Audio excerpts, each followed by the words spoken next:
In the flood-ravaged Chinese city of Zhuozhou, local residents are returning home to take stock of the damage done to their homes and livelihoods. Li Yujie owns a hardware store in the area. She returned home to find her shop inundated by mud and debris, rendering most of her stock unsellable. She says she feels overwhelmed and that it's going to be impossible to clean up. Nearby, this local resident described a similar scene at his home.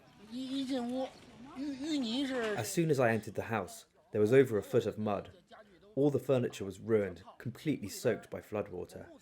I estimated the water level to be as high as me, 5'9". That's how high the water was inside the house.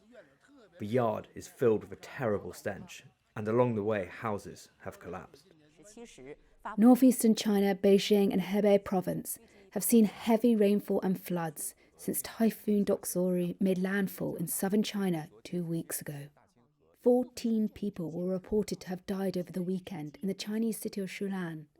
State media showed footage of the city completely inundated in floodwater. Supplies were being delivered to residents via helicopter, and desperate residents were being carried to safety on the backs of emergency workers. The deaths in Shulan in northeastern Jilin province add to the more than 20 who died last week in Beijing and Hebei.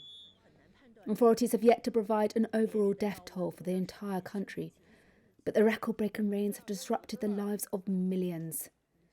China on Sunday allocated an additional $48.8 million to support rescues and house repairs in the flood-hit regions.